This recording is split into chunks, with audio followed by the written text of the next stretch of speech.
That's Carlo. Okay, all right. Welcome back today for another PAWCast. It is a live stream today. We're streaming from College of Veterinary Medicine at Michigan State University. Yes, sir. So it's a little bit different than we usually do. So Yes, sir. And we got people. I know. We have me here, and we have everybody else here as they're waving. And I got Carol up on the screen, too. My giant face. So Yeah, Ben's gonna be running a lot of IT. I got a lot of things happening right now. Yeah. Does it sound okay? Yeah. On my Pay no end? attention to the man behind the curtain. Yeah, it's that. It's all good. It's that for sure. You're just there, Carol. Yeah, in a very Yeah. short amount of time, and we already had this trip planned, and as it got down to it, we're like, well, what are we going to do for the event? And we're like, well, let's have a couple speech engagements. And we're like, all right, Friday night, let's do it, laid back. We're just going to run a podcast. It's been a while since we've done an actual official podcast with, and we're like, how are we actually going to pull that off? Mm-hmm. And then Ben went super hard into IT and manually rigged up this living stream unit, which is crazy. Living stream Or live unit? stream unit. It is. It Living, is what sorry. it is, Carol. Live. It is what yeah. it is, Carol. So, It's okay. so yeah, and then of course with the Spartans here, you guys are also running out a costume contest. It Yes. being on the cusp of Halloween. Yes, as everyone is here, we'll give a little pan here. Oh, I should have worn my unicorn costume. I have the same one. So yeah, Bree, you're gonna have to explain what you got going on there because that's a whole thing. But Yeah. Okay, I'm Caroline, if you can see me. I'm the demasculator. I have Nice. testicle earrings, and I'm ready to go with my hemostat and my surgical kit. Nice. Ready to go. Ready for action. Ready to go. That's awesome. all right. All right, let's pan around. Does What anyone else? else want to share what they dressed up Yeah, as? yeah. I mean, you got it. Come on. I mean, you're all. Yeah. Shane's like, let me get my sheet out. Right? I can never find my eyes. They're in your head. Oh. First off. This reminds me of the Charlie Brown Great Pumpkin episode. Yes. Exactly. What's funny is I have the same costume for my dog. Yeah. You do. That's true. All Your right. eyes are like really far down. Amy- But Amy Listen, is- they're hard to Yeah. find in the afterlife. Nice. We got Who else we got? Luke Skywalker, circa episode 4, Nice. head to toe. Rosie yeah. the Riveter. Yep. And Tiffany dressed Ooh. up as I'm not good with that. Crushing it from Hocus Pocus. Yep. The Sanderson sisters from Hocus Pocus. Oh yeah. Yes. Nice. Get it together, Nice. Ben. Throwback. yeah, how can you not know Throwback. I never said I was good at this. I mean, I can't. I wasn't entirely expecting the White Ranger. I mean, that I definitely Right. was So not are you expecting the white Yeah. are you meant to be Tommy? Tommy was green. I thought. Well, the Green Tommy Ranger was is the green, White then Ranger. white. Oh, Yeah. yeah. And which my boyfriend has the Green Ranger helmet, and he's Lazy Day Green Ranger, so I'm Lazy Day White Ranger. Okay. All right. Fair. Fair. Okay. Nice. Wonderful. And yeah, we quick ran into downtown today and got Yes. Ben some Michigan I'm- State I am- swag, I so am he's simply going as a Spartan dressed today up for as Halloween. one of us. Yeah. Nice. Doing the Nice. thing. Doing the Yeah. thing. So all right. So yeah, Yeah. we'll have to get. I don't know how to do the Halloween costume voting situation, We'll but handle that. right Well, at maybe the if a end. couple people trickle in on Zoom, Yeah. we can get them up on Right. the screen here too. Caroline is dressed up as, I'm assuming that's Harry Potter. But Just you know, from Harry doing the Potter. thing.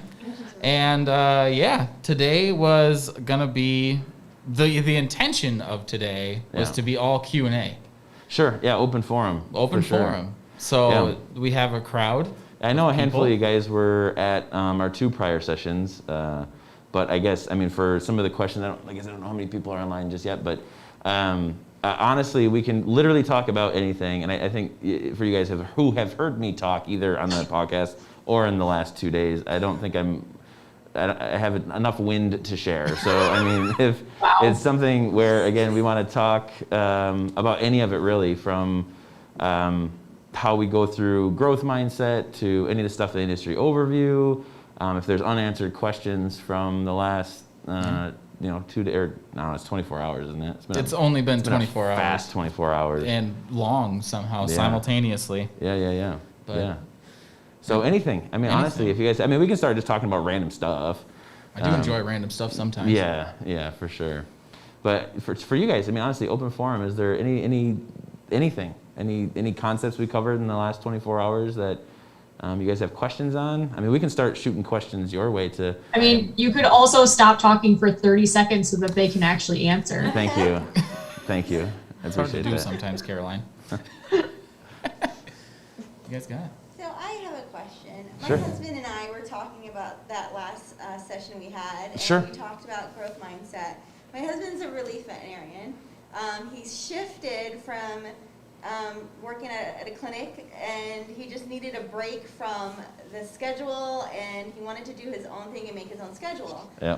So he gets to pick his clinic, which is great, but unfortunately there's a lot of not so great clinics out there. Yeah. So he's stuck between two clinics, and of course you have rules when you're your own, boss As an independent about contractor. where you can work and schedule things like that. So he's got one clinic that he loves and he looks forward to going to. Hi, Hilda. All right. That he looks forward to going to, and he's got another one that he just kind of dreads going to. And he obviously still needs to work. Right. Yeah. How do you suggest handling, because there are some people in the one he goes to that are just, their culture's pretty bad. Yeah. And there's a few people there hanging in just because, that's what you do in the field. Correct. And so they look to him to kind of keep a positive attitude, yet it's finding it very difficult in that clinic to do that. Do you have any suggestions on how he could handle a clinic like that? Yeah. I mean, that's actually a phenomenal question. And did it come through the mic? Did you hear it, Caroline, pretty well? Okay, sorry. That's That okay. might help too. Okay, anyway. So yeah, if it didn't come through the mic, it's basically your husband works relief, and of course in the relief circuit or when you're an independent contractor, you're going to be subject to all of the cultures of all of the clinics at any given time in any week, essentially. And I think there's a couple of different ways to go about that, because it's very similar to what you guys are going to experience as new graduates, right? So it's coming out of school into a new environment. What is the expectations that are set? And I guess for me, I would sort of investigate that from a root cause standpoint. So we kind of talk about root cause as being, a Toyota model. A Toyota model is all stop, but root cause is, kind of. It is, yeah, it is technically the Toyota root cause problem solving method. So it's just in an intelligent way, you ask why the problem exists until you exhaust all of the why questions. So it's similar to actually I would say that people that go into professions like being a veterinarian are actually probably more apt to be good at it, because you can't just always solve a symptom, right? Sometimes the underlying cause has to go away. Well, then how do you do that in communication? And that's really what that system helps you work out. Yeah. So it's to look at root cause and just ask why. I think a part of it is setting the expectation of what the job actually is when you're there. And I think where we often get challenged with setting that expectation is that we are intelligent people who can do a lot of stuff. So the question is, should we be doing a lot of stuff? So when we go into these practices, so whether it be as new graduates or as relief veterinarians, what position am I in to actually make a change in this environment? Because you guys will be faced with the same exact thing going as new graduates, right? Can I actually legitimately make a change, or at least a substantial change in this particular case, clinic or whatever happens to be? So, one, I think is kind of setting the expectation is that when he goes in, what does he sort of want out of it? So going into this clinic, is he comfortable putting food on the table? Meaning can he go in, can he do the job, can he get the money, and can he go home, and can he protect himself? And saying like, all right, well, this clinic has really bad culture, but I'm taking a break from clinic life. You know what, I'm just gonna go in there, I'm gonna do my job, and then I'm gonna leave. I'm not gonna try to engage, I'm gonna protect myself from the culture of that environment. So a little bit of sort of what do you want out of it? But setting that expectation, it's like, well, I think I might actually be able to make a difference in this clinic. Well, I think all of us can make a difference in every clinic. That's my perception. But what are those actual barriers to making a change in those practices. So when he goes in on relief, if people are looking to him, right, that means what they're looking for is a leader. They're looking for a mentor. They don't have that in the practice currently.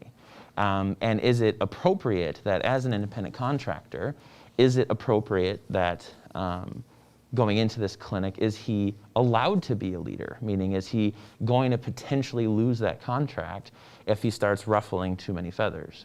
And I think it's a really delicate place to be. For me, it's a very similar path.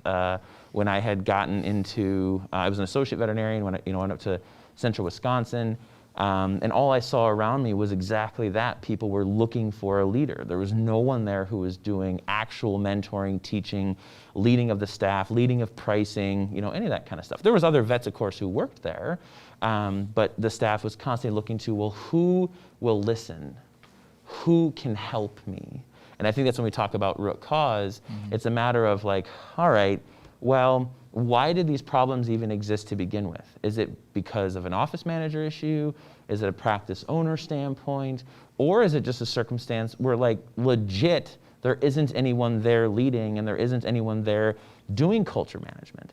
So if it's something where he's going into the practice and maybe there isn't any direction at all, then he might not actually have a lot of barriers to kind of step up a little bit and be like, yeah, okay, what are the problems? Can we work on this stuff? And as an independent contractor going to the business owner saying, to continue to work here, it would benefit my process if we were more efficient. To work here, it would benefit my process if there was better culture. It would benefit my process so it's kind of setting that expectation and then kind of creating that plan of, well, how are we actually going to do that?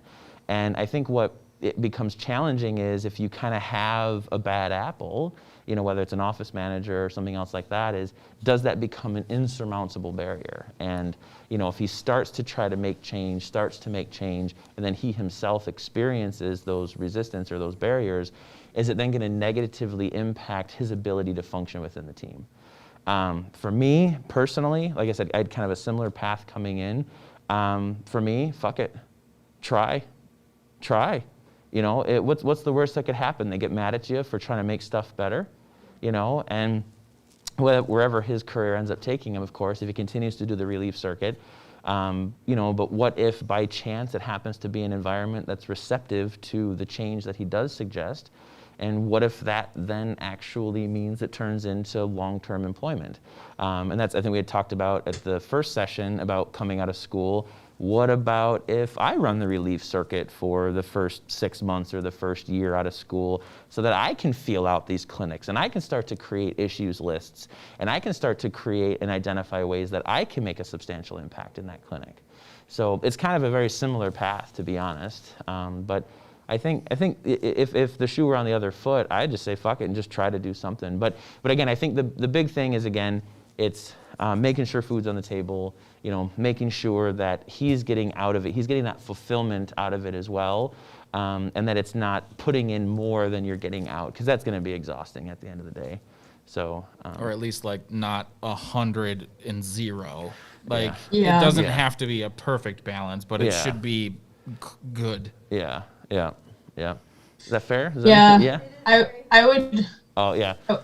I would reiterate a lot of that too, because like the first thing that came to my mind was working at previous practices that Riolos kind of coached me through. And I remember that there was one instance, I don't remember the circumstances surrounding it, but I think you guys had just done the PAWCast on growth mindset, and I had listened to it, and I had texted Carlo and I was like, I'm really concerned that I have a failure mindset and that like I'm the problem. And you were like, no, you're the epitome of a growth mindset in a failure situation, like trying to do things and just essentially getting burned out because you have these insurmountable barriers. So I think it kind of comes down to, because obviously trying to change things and especially coming up against barriers all the time, you're going to burn yourself out emotionally. So you kind of have to decide how much energy you're willing to put into it before you're just like,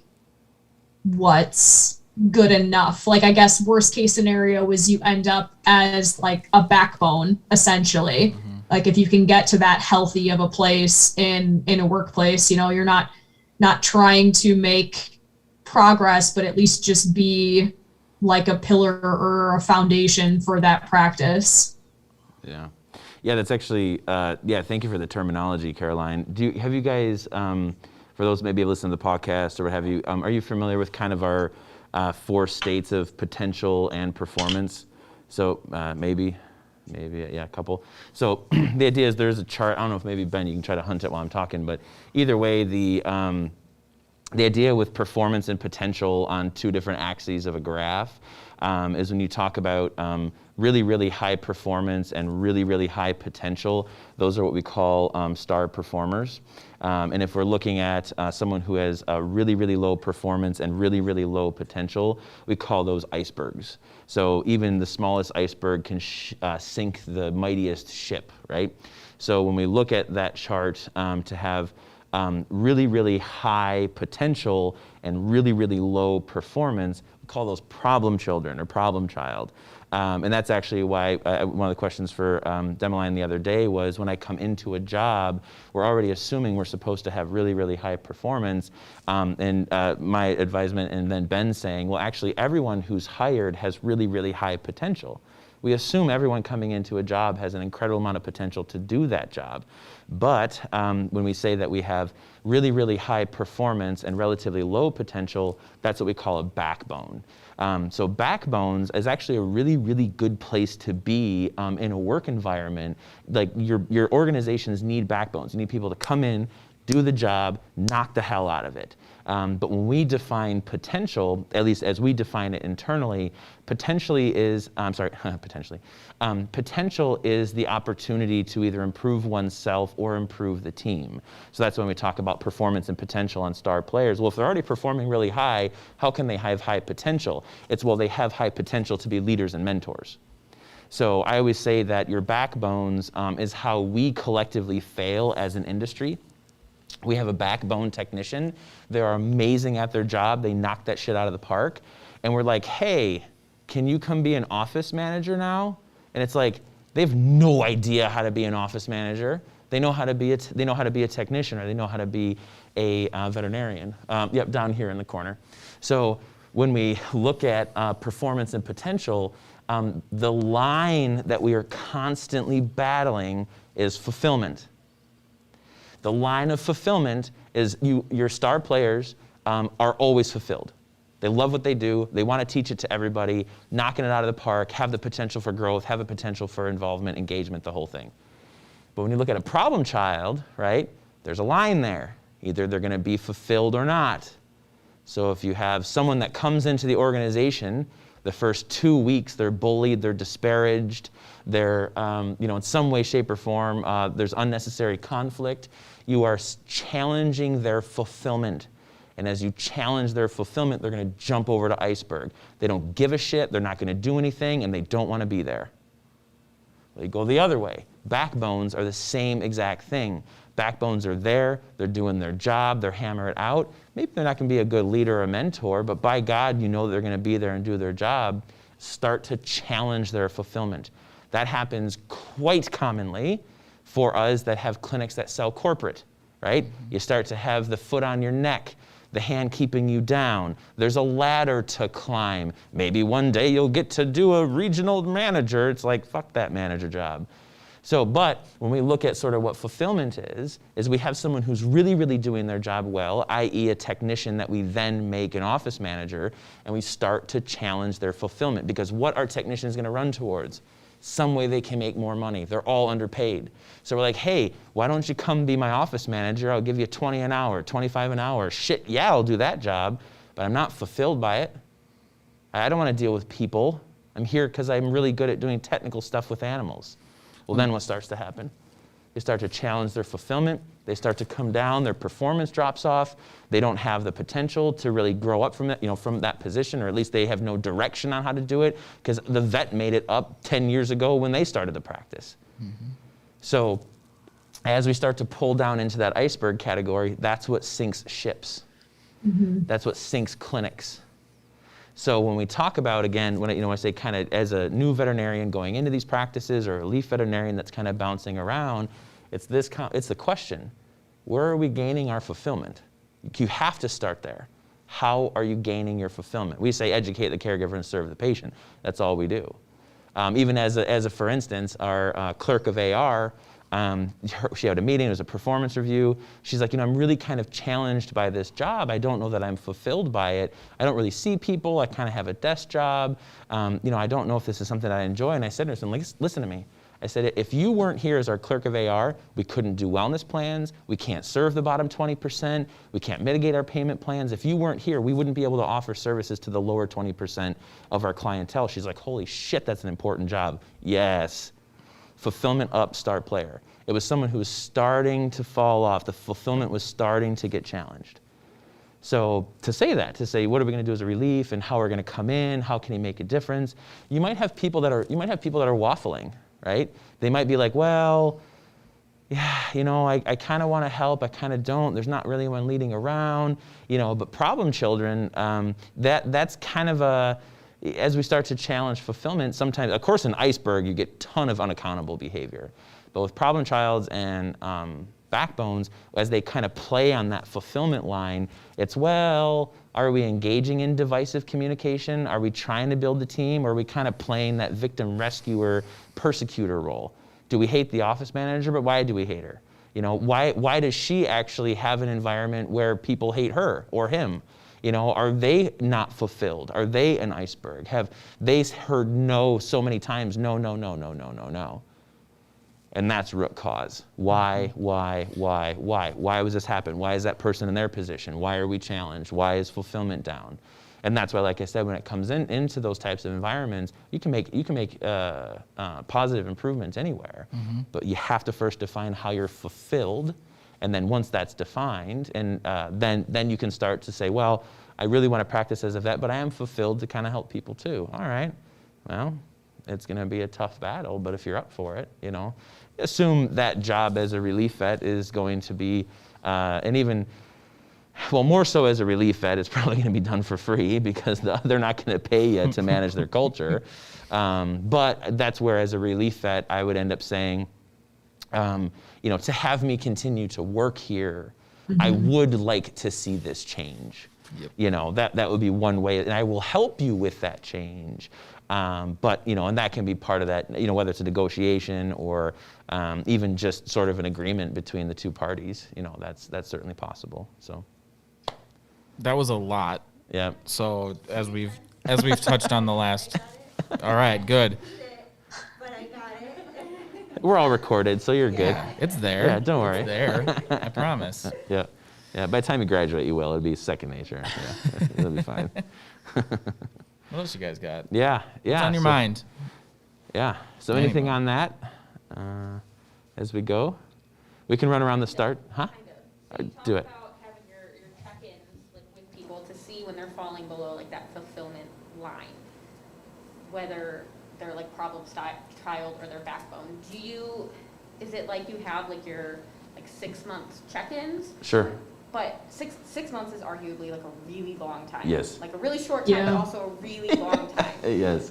Do you Yes. find that the people, especially when they're waffling between the line, are they showing kind of the same characteristics when they're falling below fulfillment? Is there a characteristic that you look at that you can see is a signal to you that there needs to be a check-in point and something needs to be remedied?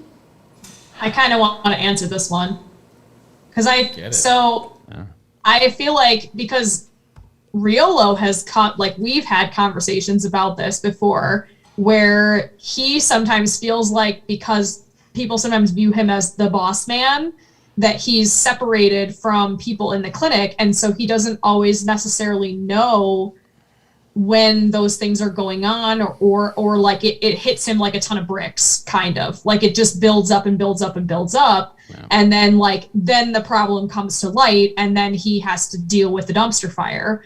But yes. So what we try to do,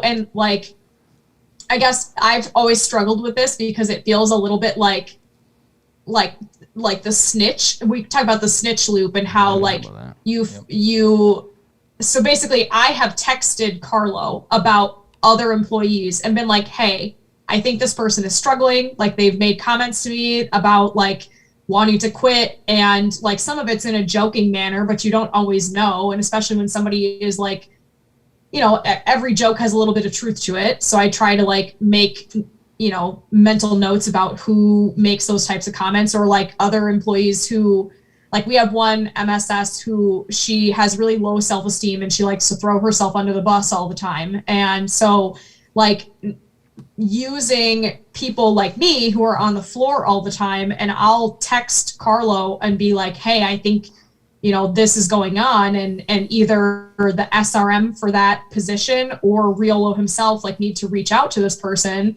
And he's even said before, like, oh, I need to call them? Like, are they having that shitty of a day? And I struggled because I was like, oh God, they're going to get mad at me because I'm like tattling on them, that I don't want people to stop telling me about what's going on in their lives because they feel like I'm going to like run to the boss.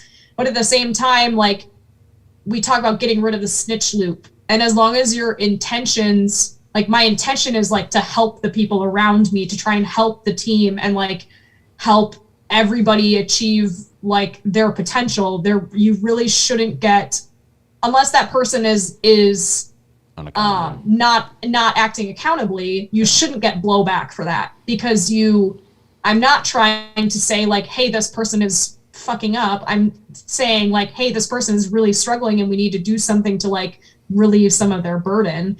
So I don't know. I think that, and I don't know how culture is how you institute that. I think is just getting the ball like rolling between your employees. Yeah, to kind of back that up too, Carol, one of the things that PAW instituted and has been it's the thing that will allow any organization to grow, but it will also limit growth, is you need ground floor administration. You have to. Yeah. You need people that have the scope, power, and influence to make change, be connected to the people that see the things that need to be changed. Does that make sense? Yeah. Well, and that's what we talk about with our inverted org chart all the time. So our inverted org chart, I don't know if you can bring it up, but yeah, it's fine. One was enough. Yeah, one was fine. Our inverted org chart basically puts, CEO, COO at the bottom of the pyramid. So for us, when we have our whole org chart and it's, the CEO to this position, and then ultimately all the way up, at the top of our org chart is the veterinarians, the technicians, the medical support, and our caregiver support. And for our org chart, what we talk about is this is not hierarchical for the sense of who is more important, but it's a matter of how we have a communication pathway. So this person talks to this person talks to these people talk to this people, and it cones down. And that's why we talk about just sort of administration needs to be ground level or really in the trenches. We need to be in the dirt, we need to be in the mud. This is not a circumstance where we have the corner office with a great view. We are actually there really suffering through a lot of this stuff until eventually the whole thing is lifted up and we're all sort of benefiting from it. So Caroline touched on it. You're nodding your head doing it, is that the way in which you have touch points in a team is ultimately through culture management. And that's why when we went around our industry overview, that was the first thing after I was asked to leave the room, is that they decided... The industry overview still is formatted identically. We just turned it into a to-do list. Yeah, it's fine. He dumps on this process every time because he got offended. I didn't get offended. Yes, he fine. did. It's fine. It's fine. It's not a grudge. It's fine when you have all these great ideas and then they say you have to go in the hallway, and that's fine. Carlo, you had so many good ideas, you had to go away so that we could digest those ideas. Yes. But anyway, culture was really the first thing that we worked on. And I kind of make a joke, and you guys may have heard before, is that culture is the pill pocket to process. So it's, if you can really fix culture, everything else is easier after that. And our culture is beset in change. So for us, it's a matter of every single time we do something, everyone's like, well, is this going to be what it is, or is it going to change? And that's where you start to hear divisive talk path among the staff, where it's like, well, we have this new policy. This is the fourth time we've changed this policy. I can't. It's like, whoa there. We're making it better. So it's even listening again to how some people talk. When you try to institute change, it won't work, it won't work, it won't work, it won't work. It's more of, did we think about, did we think about, did we think about, did we think about? Mm-hmm. Two different ways to present the same bits of information. So if we hear that it won't work, it won't work, it won't work, it won't work, it's like, so what problems are you having right now? What's going on in your life? Why are we talking about all the ways this won't work? Or can we collaborate in a different way that it's like, all right, I was talking about gap employees earlier this morning. Well, I don't claim to see and know everything. I mean, I do know everything, but I don't claim to see and know everything. But where is that gap? And is it a blind spot for me? Did I not know? And Caroline hit the nail on the head. I used to be the guy that people went to. That's actually one of the most difficult things over the last 5 years once I transitioned to ownership. No one comes to me anymore. So, well, he's the boss. Well, he's the boss. Mm-hmm. Well, he's the boss. And I'm like, God damn it. Like, yeah, I mean, I am the boss, but like, do you have any idea who has the greatest ability to make change around here like that? Yeah, there were some arguments about cage cards like a couple weeks ago or a couple months ago or whatever. Well, this one doesn't have a DNR tag, it needs to have a DNR tag, and there was conflict associated with these tags. I'm like, I'll go in the drawer and throw them the fuck away. Then there's no arguments anymore, you know? Like, and I mean, of course, I didn't. My lead tech, he's like, please don't throw the cage cards away. I'm like, I'm just saying we can have change at any time, and we can remove conflict through any number of measures. But if we take it from the perspective of growth and how can we grow, how can we do better, let's do this together, that's where the culture part comes into it. Culture is the pill pocket to process. So if we start to look at how we're making significant impacts in the team and how we're making significant impacts in the clinic, the more we can work on those interpersonal connections, making sure we're what? We're fulfilled. Making sure what? We're there for the same reasons. Making sure what? We're there to educate and we're there to serve. So as you start to have these rallying concepts and it's like, all right, guys, I know we're having a bit of conflict right now. Let's just kind of get through this and we'll talk about it at a later time. We don't always have to address issues right at that moment. When it's in the heat of the moment, let's just diffuse this. We're going to come back to this when everyone's had a few minutes to just calm down. Everyone just calm down. But you're right, 6 months between structured administrative performance reviews is a long time. And we don't have peer reviews. It's absolute trash nonsense, right? So here's what we're going to do once a year. Sally's going to get a raise, and that raise is going to be dependent upon how much shit the other employees talk about Sally, right? Well, administration doesn't work with Sally every day, but those people do, and maybe there's a little bit of conflict. Maybe something happened 6 months ago, and they didn't see eye to eye on something, and now she's a bitch. Cool. I'm going to drag her on her peer review, right? Anyone been in clinics like that? Workplaces like that? Yep, right? It exists. So we completely, and actually this is the first year, but we completely separated all raises from performance reviews. Performance reviews are a part of what? They're a part of our education system. Performance reviews is tier 3. So tier 3 is professional advancements when we're every 6 months, every 6 months, every 6 months. I've been alluding to it, but I've been, Annie is our senior accountability officer. Dr. Katie, of course, is my business partner, wife. We've been working a lot on this concept of collaboration. And 2022 is our year of collaboration. 2021 is our year of education. We always have these themes for each year. But that's exactly what I identified as well. 6 months is a long time between these things. And I'll tell you what worked. 6 months was amazing when we had 15 employees. Mm-hmm. It was awesome when we had 20 to 25 employees. 30 employees, it's like, 50 employees, it's like shit.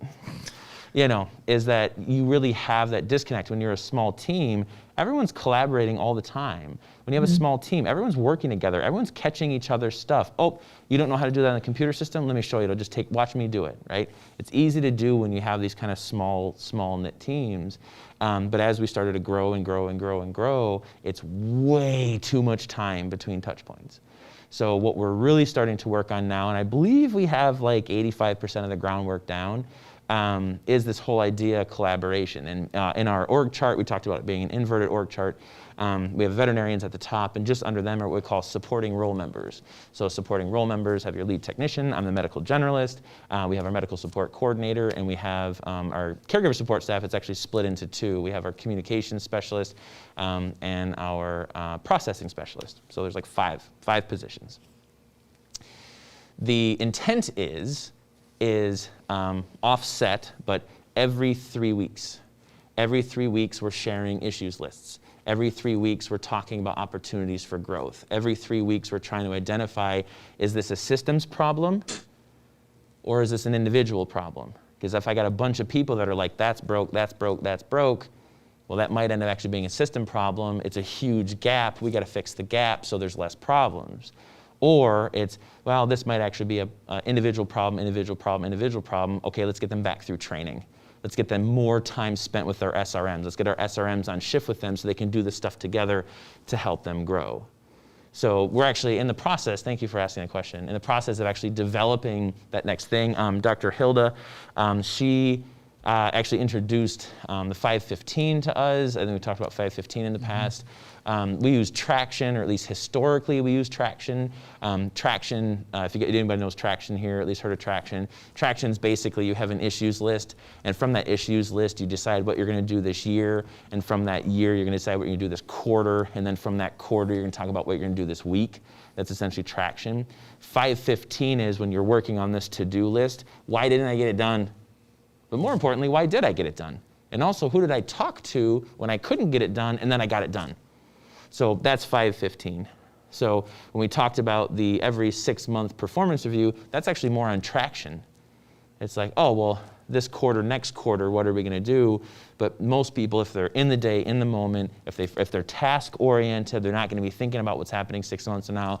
They're not going to be thinking about what's happening 10 years from now. They don't have a 5-year plan. They don't have a 3-year plan. They have a paycheck plan. So if we focus more onto sort of that 515 to be like, all right, cool. Let's just kind of talk about how the last 3 weeks have been. What was some of your challenges? What was sort of in your way? And Rachel, actually, our clerk of AR, she uses 515 way more than I think any other position does. It's rather intense. There's many pages. It's many very intense. buckets. Yes. It's like it's her whole job. Yeah. Is all mixed into this plan. Yeah. And it works for her though. That's the cool part about the tool. That's the cool part about traction. Strategic planning in general is it's all built around collaboration. The question was, how do we then take that idea and do it to scale? Because strategic planning all started with a team of 3 people. Yep. That was like, hey, we have this idea, and we have these problems and these solutions that are like the most massive of scope, right? You look at the industry overview, and one of the solutions is with the education system. Right. Like that's not a small task, right? So then the next question is, well, what do we do first? Well, now, how do you do that on the ground level consistently with people that don't? Consistently with people that have the time, resources, and energy to do it. Yeah, and that's that whole bubble. We were like, we have to fix people coming out of school.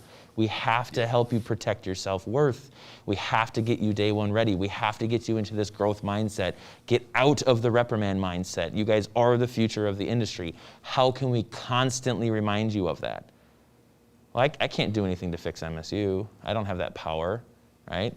But we were fortunate enough with what we had done in the organization to have money as our tool.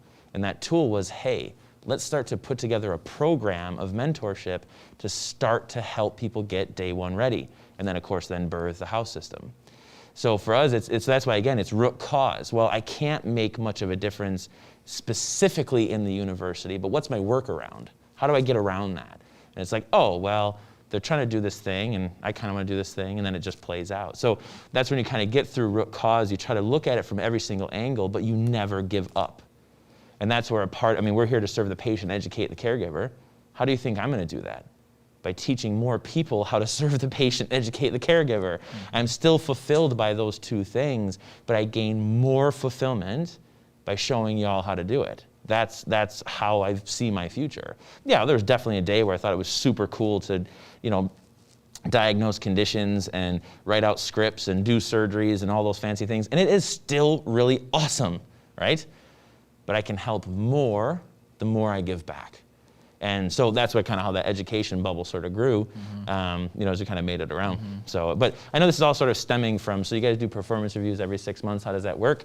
But to come back to it is, it works when you're small. Right. And so as you grow, when you're growing, you realize that it kind of starts to not work. Yeah. Because the what was it? The gap employees. Yes. Yeah. The gaps get wider. Yeah. Because you can coach your way around the gap when you have a team of 15. You can't do it when it's 50. There's just not enough time. Yeah. And that's your ultimately defining resource. Yeah. So. Yep. What else you guys got? Yeah, I'm good. curious about something. Can I ask a question? To me or them? Them. Okay, good. If anyone would want to share, what are you guys most afraid of for when after you graduate? What's the fear that sticks in your head? Anyone? Go for it. Tech's not trusting me. So specifically technicians? Yeah. Is there a specific reason for that? I just feel like at certain places that I've worked, sometimes maybe the techs don't mean to say it, but they kind of, especially with new graduates, say, why are we going to do that? Why would we do that? That's dumb or whatever. And I'm just like, oh, that's going to be me soon. And I don't really, I don't think they mean it necessarily, but it's just, maybe it's a thought that they have. This is the way we've always done it. This is the way we're always going to do it. Yeah. So, that is a foundational issue in our industry. And that's where when you look at industry overview, that's antiquated business practices. It's a complete lack of what? Growth mindset. So, the same thing, it's really when any new person enters the team. And I have had this fear for quite some time. And I think it's starting to come to fruition. But my concern is that in growing an organization like we have, my fear is institutionalized medicine. I hate it. I hate the idea that, granted, Michigan State's the best, but I hate the idea of, well, this is the way they do it at Michigan State, so this is the only way that it should be done, all right? This institution has been around a very, very long time. You know what has not been around a long time? PAW Health. But for me, in the back of my mind, I'm like, the day is going to come where we become institutionalized. The day is going to come where that's the way we do it at PAW. That's the way we do that here, right? As we see at any indoctrinated practice for all time, because that was the whole reason why we bought the emergency clinic to begin with. I'm curious, are you specifically referring to the medical management of patients? All of it. All of it. All okay. of it. I would say it is most obvious when it is the medical management of patients. We give this medication IV versus we give this medication IM. We don't do IV catheters that way. I don't tape it this way. It's just any of it. Why are you doing that type of neuter versus this type of neuter? So it's all kind of the same thing. So what made PAW and has made PAW great is our willingness to throw away the cage cards. Coming into, because I was an associate vet there 2008 to 2015, and we took over, it was how much can we change in the least amount of time? Mm-hmm. How fast can we change stuff responsibly? Well, if you're gonna change stuff responsibly, you better have a backup plan, and that backup plan must also have a backup plan. So what I usually do is I think of a problem, I think of a solution, I need a backup plan to that solution, I need a backup plan to that solution, and that's gonna be the solution I start with. Because I've already thought about all the ways that it's gonna fail, so why would I do this one that I thought was a great idea? I know it might sound a little crazy, but you just keep going, root cause, root cause, root cause. But again, my ultimate fear was, when is the day going to come that there is conflict in tasks? And that's the two big things that I've been focusing on the last 6 months easy, is how can we collaborate better? How can we minimize task conflict? So it's not why are we doing this. The why is serve the patient, educate the caregiver. The how is, well, why did you draw blood from a cephalic instead of a saphenous versus a jugular? Well, now we're just arguing about the how. Mm-hmm. Well, we give that medication IM, why are you giving it IV? Well, it's just a task, okay? Does giving it this route affect our patient servitude? Does giving it this route affect our way of educating the caregiver? Or are we just sort of stuck in our ways that that's how we do things here? So my fear ultimately is when we're met, to answer your question, when you're met with that, I'm afraid techs are going to trust me in what I do. The bigger question is, do the technicians have a failure mindset? Because it has less to do with you. And I also think, okay, so that goes both ways, because I think our industry as a whole has also failed technicians a lot. Sure, right. I mean, hierarchy has failed them a lot. There's a lot of really brilliant technicians out there. And I mean, look, we refer to them generally as veterinary technicians. What's a technician? Like, they're, Carlo tries to use the term vet nurse as much as possible. And I know MSU uses vet nurse as much as possible.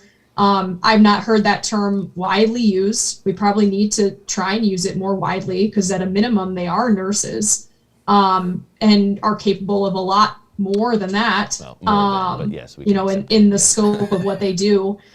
So I think, when I started at PAW part-time and then full-time, I relied on the experienced technicians that were there to kind of show me the ropes, because there's a lot of procedures and things that they do and have done all the time that I'm like, well, shit, this is my first time doing this. So I think rather than, obviously Carlo's right, there's going to be some people, regardless of what position they hold, that have a failure mindset and are going to present themselves as like an opposition to you.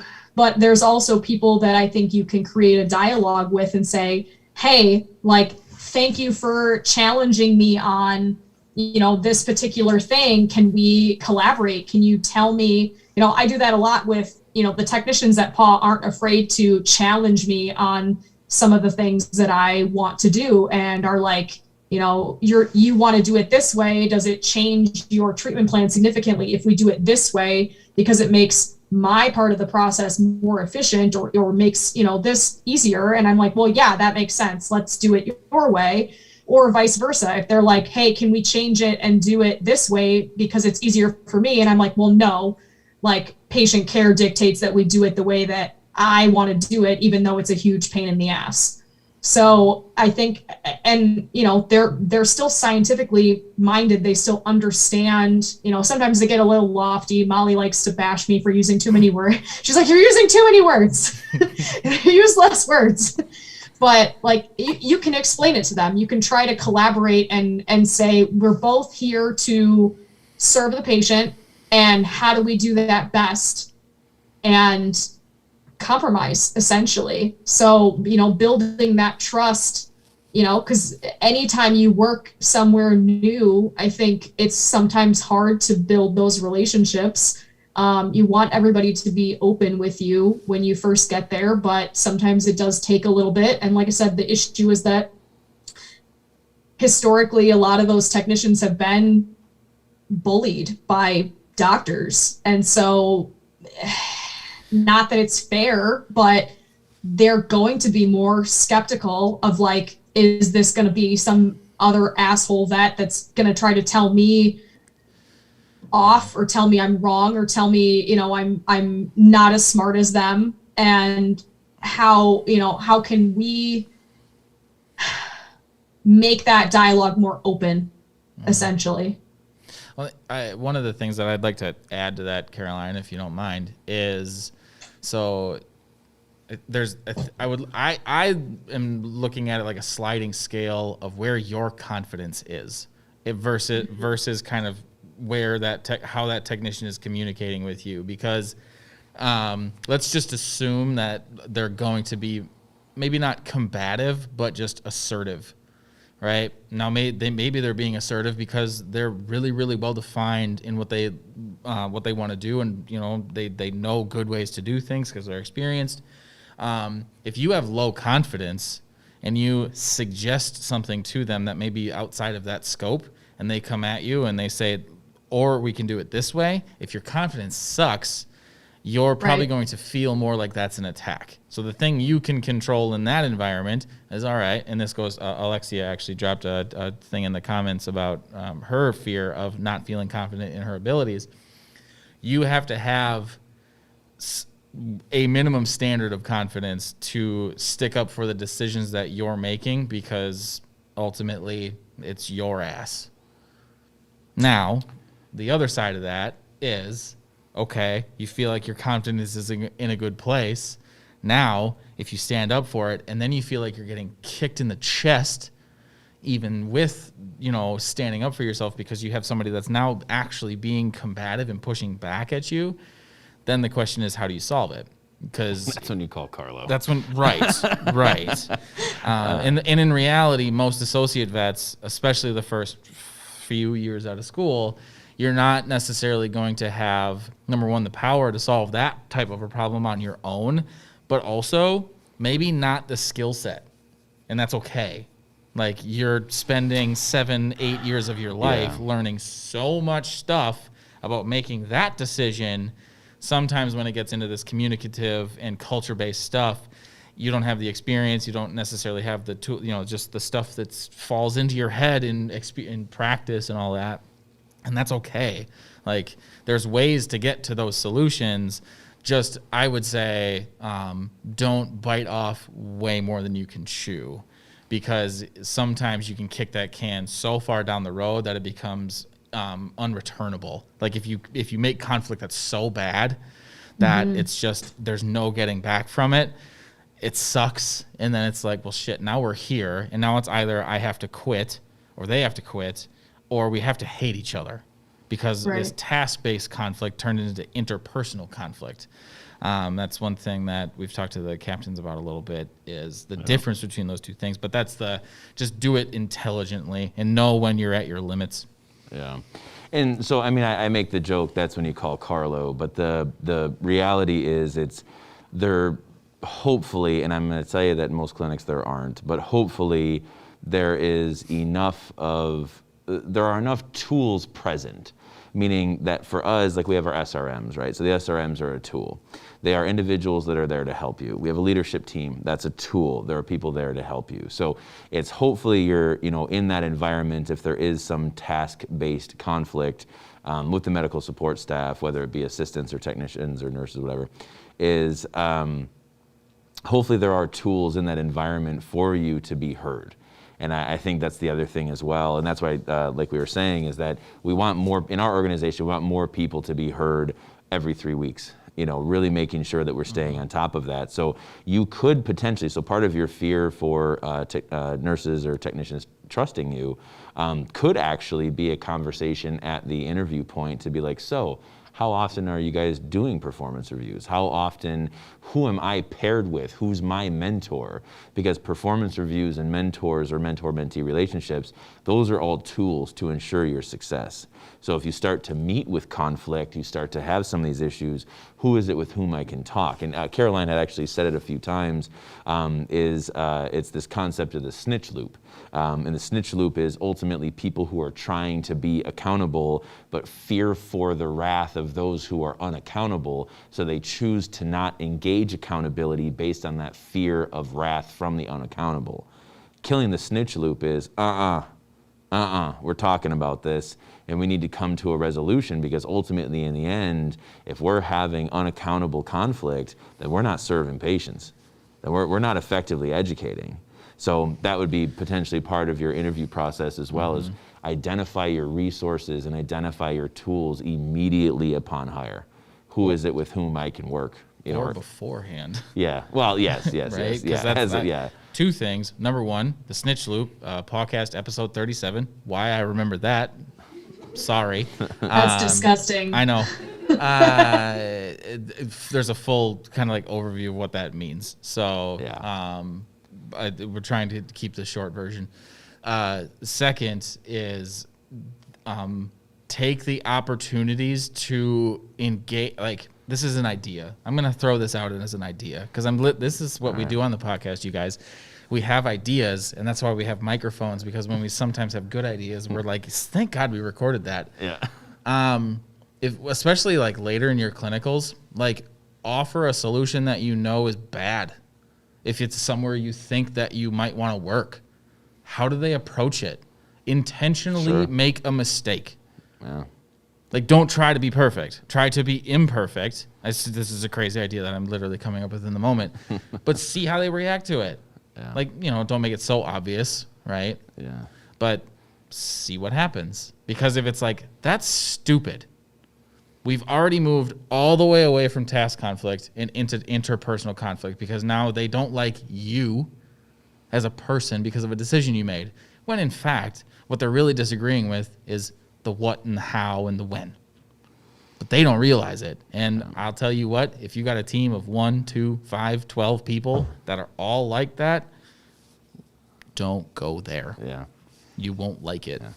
Yeah. Oh, yeah. Also, as a word to the wise, anyone who is growing a family environment, and that's always, it's like, That's another thing. We're a big family here. It's like, yeah, it's great. Some places do it well. I don't talk to half my cousins anymore. Some places do the family environment thing well, but it's exceptionally hard to do, and most of them use it as an excuse for shitty Right. culture.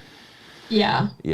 Yeah, and that's actually, I mean, we make the joke about not having a family environment, but I mean, again, I work with my wife, my sister's our AR manager. I mean, it's like there's family in the business, all right? Mm-hmm. But the ultimate takeaway is that you just want to make sure that we're not giving concessions based on that status. It's like, again, Right. check your shit at the door. We are different people when we are in this building than different people when we're outside of this building. And, making sure that we don't have, what is it called? Nepotism. Nepotism, thank you. Yeah, making sure that that doesn't exist as well. So I wouldn't say necessarily be afraid if there are family within the same clinic. It's more of, is that their pitch? Right. Is the you can have family-owned businesses. That's actually what it is we pitch. That, keep things local, have local influence. I think that our industry has a whole breadth of jobs available for any family members of any skill set. But the pitch is not that is what binds us together. Because if being a family binds us together, that is not fulfillment, or at least not as we define it. Because fulfillment for us is educate the caregiver and serve the patient. But if it's family that binds us, that gets a little toxic, a little quick, and very resistant to change and things like that. So. Good question. Another thing that Alexia dropped in there, and this is not a concern, it's an idea. So she asked if we could assign specific vets to specific houses as resources. The short answer to that is I think we'd love to. The long answer is we don't have the resources to do that right. And that's why that like so from PAW to each of the houses. Specifically designating. One day, that would be a great hope. I could pitch it to the vets. They might. You should probably pitch it to them. Yeah, that Consider might be it an pitched. option. Yeah, there we go. See, guys, changing lives one at a time. That's right. Yeah, it's certainly possible. I mean, I'm always one to ask a question. So yeah. Caroline, can you remind me? I can put it on our to-do list. Thank you. That's gonna go in her 515, guys. Yes. Yeah. 515/traction, because I don't know the difference, if I'm honest. I'm still struggling with that. Yeah, that's fine. That's fine. There is a whole thing in the education portal on it, but it's all right. That was some shade. Just calling me out. Nah, it's all right. But yeah, we do Microsoft Teams for a lot of the stuff. So it actually has been a pretty nice piece of software. That's been the best piece of software for that process, which is amazing because it's Microsoft. Yeah. What else you guys got for questions? What's on your mind? Demo line. It wasn't really a question. I was just going to add on to the fear thing. Yeah, do it. I don't know if it's I don't necessarily think it's a bad fear, but fear of the potential of my future. Because I think you stress making goals, and goals are how you start making 1, 3, and 5 year goals. Well, I've already taken it down to 1, 2, and 3 because 5 years is a long time away from now. Yeah. And it's what if I accomplish year 1 goal or year 5 goal in year 1? Then what? Yeah. I don't know. For me, it's there's so much potential of where I could be headed, and I'm a planner. I want to plan where I'm going to be, and it's a struggle because I don't know where I'm going to end up. I don't know what 20 years from now looks like, and I want to know, but it could be something extraordinary. It makes me nervous, but in a good way. Yeah, it's exciting. It's exciting, and I think, even to play off of that a little bit, when we were building our new building, we went from 2,000 square feet to about 11,000 square feet. And Oh, yes, Caroline, thank you.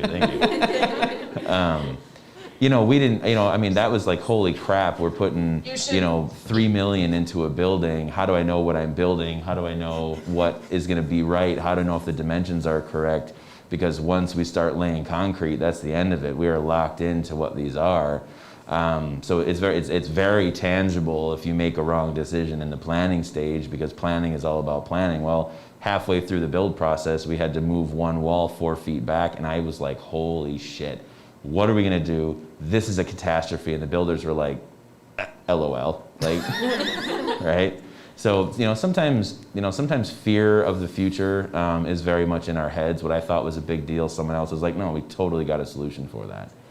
And I think what I have learned over the years, because it's all fearful. Going from an associate vet to transitioning to ownership, and going, once in ownership, going from 20 employees to now 60, going on 90.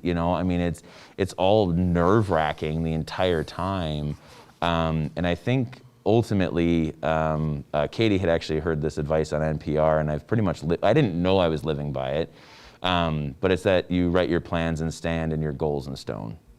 And a big part of it is that plans are always going to change. You got to make sure those goals are down, and this is what I want, and this is what I'm aiming for. And actually, our director of design, he left the organization as an employee. He's still an independent contractor for design. And I gave him the same exact advice, plans in sand, goals in stone. But I think the actual answer is trust in who you are as a person. Know that you're smart. Know that you're adaptive. Know that you have the ability to change things if things need to be changed. And you have a plan, and that plan is this is exactly where I think I'm going, but plans aren't goals. So we have to say, well, what really is it? How do I actually want to end my career? And shoot the fucking moon on it. And that's essentially what PAW Health is. We joke about it when Ben made me leave the room, and that's fine, is that, it's shooting the moon on these things. Mm-hmm. I want to make a substantial impact on the industry.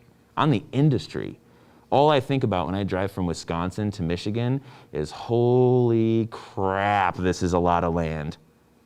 Holy moly, how many clinics are between me and there? How am I ever going to make a difference in this industry? One mind at a time. So it's one of these where you have to shoot the moon on some of these big goals and know that's what I want out of life, and never stop and run towards it, and trust yourself that you're smart, you're intelligent, and you will get it if you don't have a failure mindset. If you embrace a growth mindset through your life, I'm a testament to it. Eternally optimistic. If I fail, it's only because I'm going to grow after I figure out why I failed, and that is it. Keep bettering yourselves, and then you get there. So I respect that. 1, 2, 3 year plan, 5 year, 10 year, 15 plan. I get it. But a little bit of a soul searching. What is it that you actually want? Maybe not even out of the profession, but what do you want out of the industry? I've said it in PAWCast before, is that, one of the things my great-grandmother told my grandfather, who then ultimately told me when I was 8, he said, life's split into 3 stages: learning, earning, and yearning. So for me, it was like, all right, I got out of vet school when I was 23, so that means I need to retire when I'm 46, and I need to die when I'm 69. That's essentially how my life was split out. So it's kind of taking those little fundamentals where it's like, all right, that means once I got out of school, I have 23 years to race towards the goal of yearning for 23 years. So that's essentially what has driven me the whole time, and I'm 39. So I got 7 years left, right? So, whether I hit that mark, I don't know. We'll find out in 7 years, and I'll let you know. But but the idea is you just entrust in yourself. And that's why, like I said, I really hate that we come out of school with that challenged self-worth. We question ourselves. We question everything. We question our confidence. We know who we were when we were getting in. Think about how you felt when you got into veterinary school. How amazing was that feeling? You worked how much time to finally get there, and then you got in. It's like, oh my God, I made it. Whatever your story was, whatever your path was, the reality is we all started on day one the same way. But for some reason, that spark's lost by the time we come out of school. We don't have that spark as much as we did when we first got in, right? Maybe we do. But overall, the industry tells us we don't, or shows us we don't. So it's really a matter of, like I said, maintaining that self-worth and really leaning into yourself that you got here. You got here, you're going to get through it, and the rest of your career is going to be successful because you're not going to let it be anything other than successful. So a little bit of motivational talk there for you. I think you also have to focus on like what makes you happy, because I'm the epitome of my veterinary career not going as I had planned it. I did not ever see myself doing small animal medicine. I thought I was going to be a cow vet and only a cow vet, and my backup plan was to work in public health because I thought that I never wanted to be in private practice, small animal private practice. And that's exactly what I'm doing now, and that's all I'm doing. Amazing at it, by the way. Amazing at it. telling me that she can't transition from large animals, small animal medicine. Challenge accepted. I think I make people's heads spin when I tell them that I worked at 100% dairy practice my first year out of vet school in California. Like, talk about a 360-degree backflip. But I think, because when I got out of vet school, I know I had talked to my mentor at the time. My goal was I wanted to be somebody who made an impact or made a difference in my chosen career field. And at the time, I thought that meant that I really wanted to be a good cow vet and be a person who presented at AABP. And, not that I ever wanted to, specialize or anything like that, but I wanted to be known for, kind of holding up gold standard, I guess, of medicine and be progressing the field and all that stuff. And I think when I decided to leave large animal and was really doing some soul searching about it, you have to focus on the fact that what makes you happy, what works for you, I just focused on fulfillment and what was fulfilling me at that time. And learning is what fulfills me. I'm a highly theoretical person, and then sharing that learning with other people is kind of the back half of that. Once, like Riolo said, he's kind of beyond that stage of the initial doctoring and now gets more fulfillment out of passing that on and teaching other people. So I think when you feel like you're starting to lose your way, or you feel like you're not achieving what you want to be achieving, you just need to focus on what gives you fulfillment, it sounds really stupid, but what brings you joy, if you want to go all Marie Kondo. So. And it actually gets back to one of the initial questions too on, how would you make an impact as a relief vet? And again, it still all comes back to that. It's all we talk about all the time is fulfillment. We don't talk about it enough, because that gets challenged. It gets challenged along the way, constantly, every day, especially if you got people shouting in your face. It's really hard, But we don't let that happen. No. We minimize the hell out of that. So. What else? Good questions, guys. A lot of good stuff. There's got to be more out there. I got one. What you got, Jane? So I have a hard time saying no. I just practice that. People that know me well know that. And maybe sometimes take advantage of that, not gonna lie.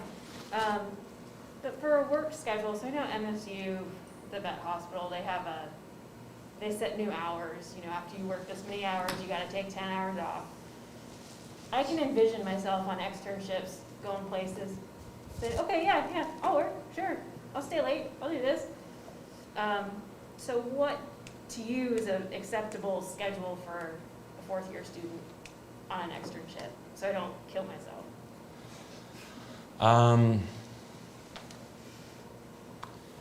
Yeah, I hate to be cliche and come back to fulfillment, and just being if working 80 hours a week is going to fulfill you in that time, but I think we all have our limits, and I think knowing your limits is going to be a big part of that. And then when for extended periods of time you don't listen to your limits and your body tries to tell you that you should have limits, and then you keep pushing past that, and Then every 18 months you wind up in the ER, and it's just kind of a whole thing, and everyone's like, you did it again to yourself, Riolo. Well, he's over here. Yeah. Now There I'm you go. pointing Now you at got it, it Carol. there. Now I've She's got just it. pointing down at you right now. Yes. So He's the epitome of that. Yeah, so I think a part of it is kind of knowing your limits, and knowing that it is okay to say no. I think 40 hours is 40 hours, you know? I mean, I think it's pretty fair, it's pretty reasonable.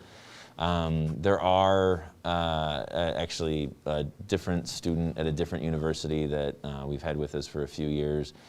She took this perceived as a really cool wildlife experience down on the eastern coast, I believe.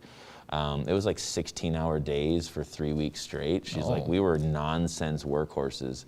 She was like, I didn't really get to do a whole lot of stuff. I was just cleaning up like scat all day. She's like, that's not fun, but she was in it, you know? So, yeah, I think we're all at risk for that. And actually kind of coming back to the relief question, it's sometimes not as much as how much are you willing to take on as a student, but like a lot of it is, are you comfortable putting up barriers?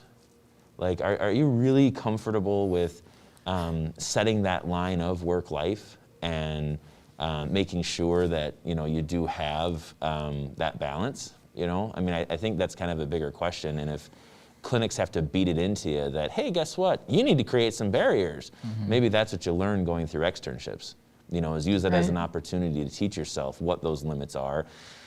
And then when you hit 30, and then when you hit 40, and then those time limits are going to change and all that kind of stuff. But that was what I was going to say. Is the other thing you have to be ready to do is adjust those limits, because your physical health changes, your mental health changes, your personal life needs change. Right? Life is a lot more adaptable than you are, unfortunately. So you're gonna, at some point, you're gonna have to roll it back, and it's gonna be like, shit. Yeah. What's gonna fall through the cracks? How mad are people gonna be when, like, this version of me that existed for the last 6 months, last year, last 5 years, absolutely busted her butt because it was really fulfilling and I had the time and the energy and the resources to do it, and now I don't at all. Like, I'm fried. I'm completely freaking burned out, and I have no idea how to get out of this. Sometimes that means you leave. Yeah. If it's you know, there is a portion of that, but you don't necessarily want that to be the answer. It's readying yourself for. I had to do that. Yeah. It was not easy. Yeah. I pushed myself through the cheese grater for 6 months because it was like, I can't not do this because I've been doing it for the last year. Yeah. And what's going to happen if I don't? And I'll tell you what, the problems started to solve themselves as soon as I removed myself from the situation, but it was not comfortable at all. So it's two-sided for sure. And people will always take. So, that's true. You know, is that, and when you do set that boundary and they aren't allowed to take as much, they're going to do everything in their power to take more. And, you know, just as kind of a business, for instance. So pre-COVID, our growth curve was still exponential. It's just now it's insanely exponential. It's continued to be exponential. Anyway, so we had a plan business-wise going in that we were going to try to serve more of the curve, right? So we talk about middle 60%.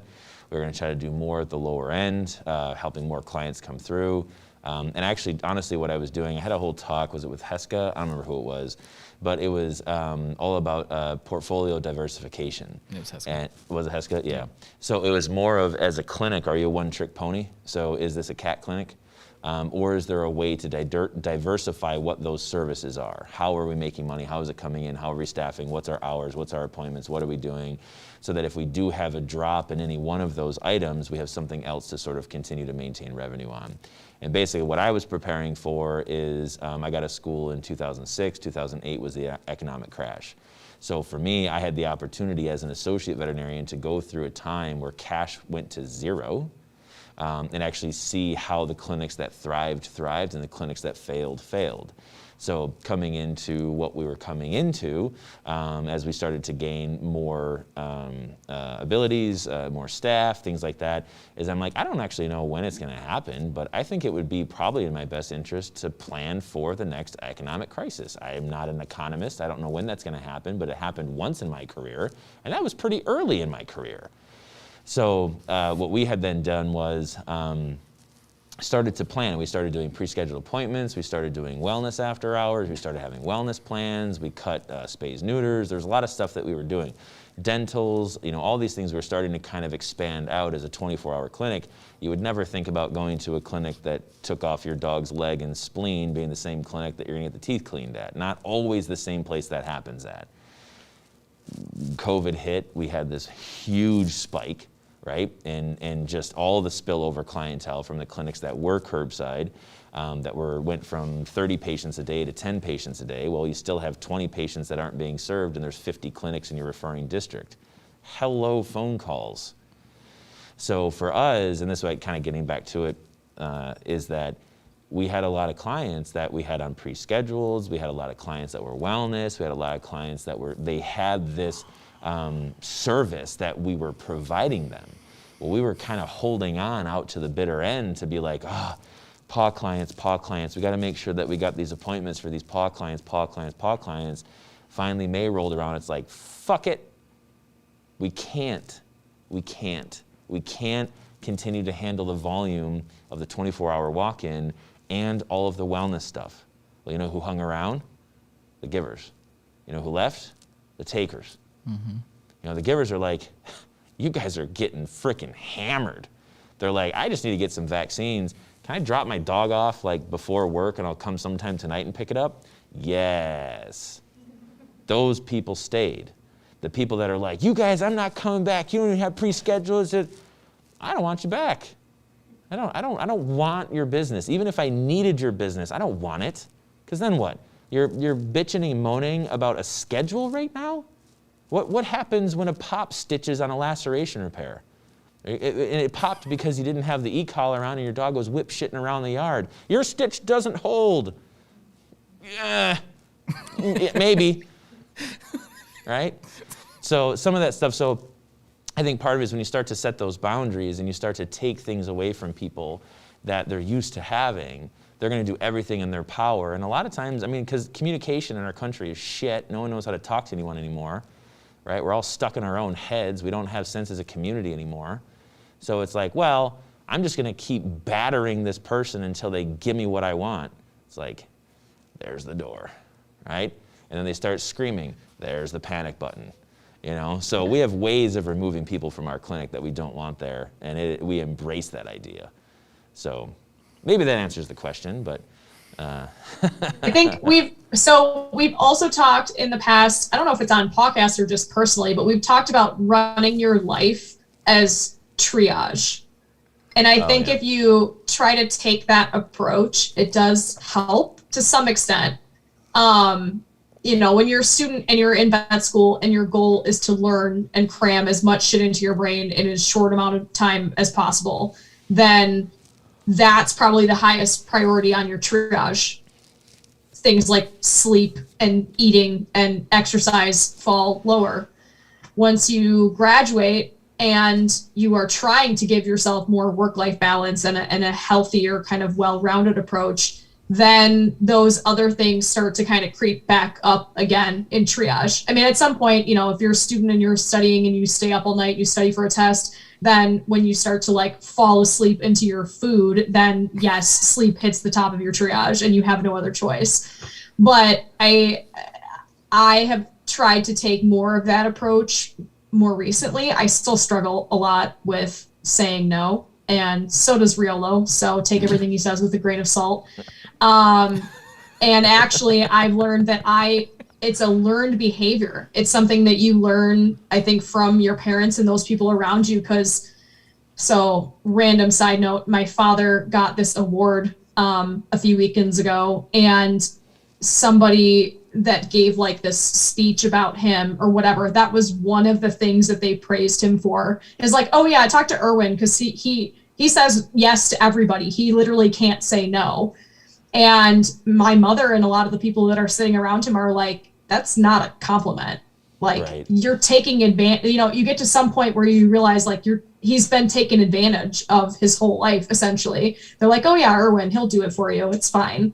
So learning to put up those barriers earlier is helpful. But, like I said, if you kind of run it as triage and what's most important to you at this moment in your life, that does kind of help, because things are going to change, from day to day, week to week, month to month, year to year. So. Yes. Yeah, it's kind of funny. My kids hit me with a say yes challenge. And I was like, what's a say yes challenge? Yeah. And like, well, you have to say yes for the next 24 hours. And I'm like, that's not happening. And my wife, Katie, she was like, wow, I think that's the first time I've ever heard you say no. Yeah, right? Don't put Riolo in that box. Right. He's more than willing to say yes. Yeah, just don't force him to. Right, yes. Yeah. Did that answer your question, Jane? Sort of. It's good advice. I mean, it has, so Carla's advice, I think when we first met you, way back a year ago. When you said, I really don't care about money, my currency is time. Yes. I was like, oh my God. Like, that's the phrase I've been looking for. Yes. It was like, done. Yeah. And that has helped my time management and putting up barriers immensely to think of it as actual currency. Good, yeah. I mean, that's the game. I mean, that's what you're selling to an employer. That's what you're selling to your clients. When they pay for an exam fee, that's what they're paying for, is your time. And it's exactly right. Only one of those two variables you can make more of. So it's to have a really high value. And actually, oddly enough, Hilda and I literally were just talking about that this afternoon. And one of the things that, actually the context of the conversation between her and I is that she says she often gets a lot of negative feedback, or she gets a lot of negative attention to the fact that she has such high standards. And she says, well, I have such high standards.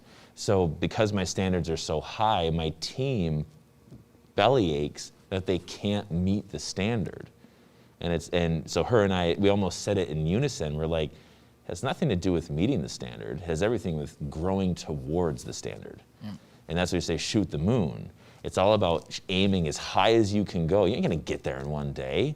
Now, obviously, as humans, from first flight to on the moon, that was a pretty short amount of time. Really? We're going to get into an astronomy joke right now? Yes, I know. I'm sorry. All right, we're going to pull astronomy back out of this. But yes, anyway, but these things can happen. I mean, I think it's a wonderful story to go from first flight to landing on the moon, because that happened in a lifetime. And there was never a circumstance that anyone would have ever thought that it's when we achieved first flight that we were going to get to the moon, but somebody did. And they just kept working towards it, and then it ultimately happened. So that's why I think, like I said, we had kind of just had that joke. We're having these high expectations are awesome, because it actually gives you something to grow towards. And that's where, again, coming to 1, 3, 5, 10-year plan, it's something to grow towards. And that's ultimately what our education system is. Our education system is built on this: where do you want to go? How can we help you get there? Where do you want to go? How can you help you get there? And sometimes getting there means you're going to grow a team locally. Sometimes it means giving back to the industry. But that's kind of how the education system is set, is we're in a very pragmatic way. We're trying to entice our employees, entice our coworkers to think about the future. Mm-hmm. So. Yeah, I just think you have to do the growing and stuff. Like, part of Jane's question is like doing it in a healthy way. Yeah. Like I just learned today that apparently, I can't remember his full name, but Dr. Halstead, I think I don't know. I had to look it up afterwards, but I just learned that this guy is the father of the modern residency. And then as like a side note at the bottom of it, it said, oh, he used to also do cocaine daily and worked like 100+ hours a week on the regular. And I was like, well, that explains a lot. Like, of course he did. And so, and one of the comments that a doctor had made was that, now we have women with families and pregnant doing these same residencies where people are expected to, work 100+ hours a week and for like no money. And they don't get to do cocaine about it. Hi, Shanks. Well, and that's access and there's actually a book that is not specifically about that, but it's similar. Dan Harris, if you guys know who that is, he was an ABC news reporter. He wrote a book called 10% Happier about how basically he had a panic attack on TV because he drugged himself so much after coming home from being in Iraq for years as like a frontline guy, because the only way that he could feel anything was on amphetamines essentially. And then he had a panic attack on TV, and he was like, "This is not working. I've overextended myself." And triage. Yeah. Well, now he meditates. That's what he does. That's his thing. He meditates. He chooses to elect a certain amount of time specifically for himself to recenter himself. And it's not about being 100% happier. It's about being 10% happier, just that little bit. And actually, Alexia dropped another comment in. How does she start practicing saying no now? I don't know if you have any specific ideas on that one, besides just do it. I mean, that's the unfortunate nature of that question is, and I don't like that answer. I'm curious. Yeah, it definitely kind of turns my wheels a little bit, because how do you practice saying no now? Right, when you don't really have the option necessarily because you're in school. Yeah. I mean, you do, but... I think almost independent of that, though, I guess where my brain went initially is it's actually a battle more in your brain than it is in practical application. I think there are and is a certain amount of structure being in veterinary school that you're going to have to comply with certain rules, certain processes. It's kind of what it is. It's the curriculum, right? So you're not going to be able to say no to a lot of curriculum. But I think, and we talked a lot about fulfillment today. And again, fulfillment can kind of change throughout your life, where what's making you happy. And that might actually be a place to start is, rather than learning how to say no, I think it's starting by what makes you happy. And then once you figure out what makes you happy, what are the barriers to your happiness? And if you can figure out what those barriers are, can you practice saying no to them? Yep. Yeah, and I it's... just wanted to, maybe as a thought for Alexia, and as a person who also struggles to say no and says yes to Yeah. things, I think for me, when I looked at it, it's helped me to take some time, because I feel like a lot of time when we're posed a question and they say, "Hey, will you do this for me?" we have to feel like we go, "Oh yeah," and answer right then and there. But if you give yourself just a little bit of a barrier to say, "Let me think about that," or "Can I text you tonight about it?" Yeah. Something to put a little barrier. Doesn't mean you're gonna say no, but at least it gives you some time to think about yourself and reflect before you initially have to say yes, and then you instantly regret it. Yeah, no, I think that's honestly really fair. Katie, my wife, she often gets really mad at me because I overpromise. And I think, actually, I'm going to probably steal that from you. But yeah, that's usually it, is I have such that desire to say yes and be helpful and, be a part of that positive. High I. What's that? We're Yeah. both, Yes, we're the both high high part I. of, yes. Yeah. Yes, so no, I think that's probably a better answer than I came up with, but I think, I haven't experienced the same thing. I want to say yes to everything, and then I still struggle that I'm involved in everything. And the reason why I'm involved in everything is because I don't say no. Yes. Yeah. I feel like I have to keep that up. My mom used to joke. She used to say if you had an extra 5 minutes of in a day, you'd find something to fill it with. Yeah. I mean, video games, but yes. Video games for 5 minutes. Yeah, no. Right.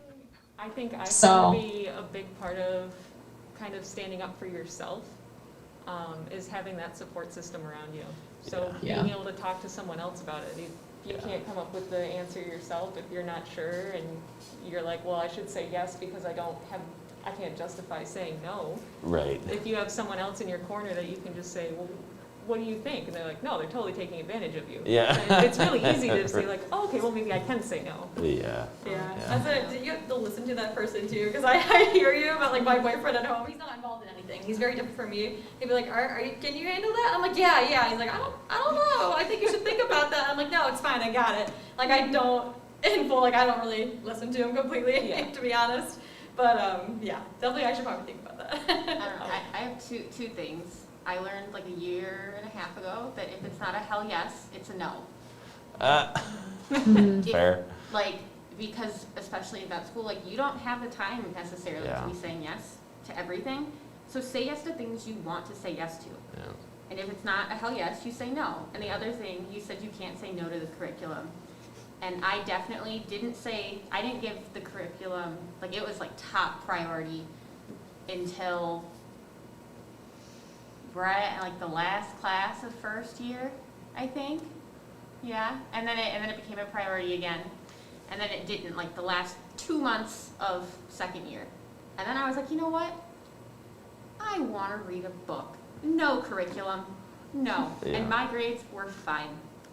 Like if you're putting in the work, like you can still say no to little things. Like you can say, no, I'm not studying right now. I'm going to go eat dinner with people I enjoy and that give me fulfillment and give me happiness. Yeah, I definitely mailed it in like all of third year, I can say. Like by third year, because Iowa State is a little bit different curriculum. We have first 3 years are academic, and then you don't get a break in between your third year. And like, so you finish your final exams in the spring of your third year, and then you immediately go into clinics until you graduate the following spring. And most of third year, it was like, oh, Monday night is martini night, Tuesday night is Taco Tuesday, Wednesday night is mug night, Thursday night is Thirsty Thursday, and then Friday, Saturday, Sunday day drinking. Jesus. It's fine. I'm just going to say this. We're not officially condoning alcoholism. No. Yes. It took me a lot of time afterwards to realize that vet school, I used alcohol as a crutch for sure. But my point is that I embraced the bottom 20% of like grades. I was the bottom of my class because somebody's got to be. And thankfully, I wasn't trying to get into internship. I wasn't trying to like go on and specialize. So I actually was quite comfortable with it. And I was fortunate enough. I passed NAVLE, got a job. I'm a veterinarian, and I like to think I'm a good veterinarian. You don't have to get all A's. You can get D's. It's fine. And yeah, I distinctly remember we had an equine test during third year, and all of my classmates, there was a Macklemore concert, and all of my classmates that had tickets, besides my roommate and my other friend, they all bailed because they were like, we need to study for this equine test. And I was like, you know what? I don't really care. I'd rather go to the Macklemore concert. And I'm pretty sure I passed by the skin of my teeth, and I don't regret going to the Macklemore concert in the slightest. So, yeah. You know what we got to do right now? What? We have to decide who won the costume contest, because we definitely scheduled this for an hour and a half. Amy and it's been an Jane hour and are both pointing to Bree. For what it's worth. For what it's worth, originality. Bree is definitely wearing testicles. That's fair. I believe, Caroline, if I recall so correctly, you did want to be a part of the judging process. So, I volunteered myself. Who all is judging? We're just going to make it your decision, because if you make the wrong decision, we don't get punched. That's real rude, but okay. How many places are there? Is it like 1, 2, 3? Yeah. Oh, we're doing 1, 2, 3? All right. Yeah. The first okay. I would totally give Bree first place. Yeah. Yes, because I agree. Wearing testicles is a commitment. And then I think I have to go with the the Rebellion. Luke Skywalker. Yes, love 4. it. And then the White Ranger, because that helmet is amazing. I'm not gonna break it. Yeah, it's pretty legit. It's got like side clasps. Yeah, I know. Like how they did it in the show. So this one's the most legit. Oh my God, that's awesome. That's so rad. That's awesome. Well, round of applause. Good job. Good job, guys. Good job. Very good. Thank you all for hanging out. And actually, now that I'm thinking about it, I take it all back. I'm giving Shanks first place. I take it back. I don't know if anybody is besides Caroline, is hanging out at home in a costume that is currently still with us on Zoom. But if you are, now's your time. You got a chance. Coming in for the wild card. Coming in for the wild card. I'm not going to let you guys. We'll go the 5, 4, 3, 2, 1. Nope. Dang it. That's all right. I get it. Ben should get at least a acknowledgement for being a Spartan for the day. Honorable mention. Honorable mention. Yes. Yes. And I get to do it tomorrow too. Yeah. Yeah. Well, you're certainly not going to be a fucking Michigan fan. Yeah. Yes. By you? Yeah. No. Yeah. The Just entire by the general. Yeah. I just felt like that was a very proximate threat. Yeah. Yeah, if you had on U of M regalia and then a MAGA hat, that would be a whole thing. guaranteed. It would be a whole thing. Oof. Yeah. It would be a costume. It would be someone's reality. So we hit 90 minutes, huh? Did we do pretty good? We are at 100 minutes. 100 minutes. Okay. We did it.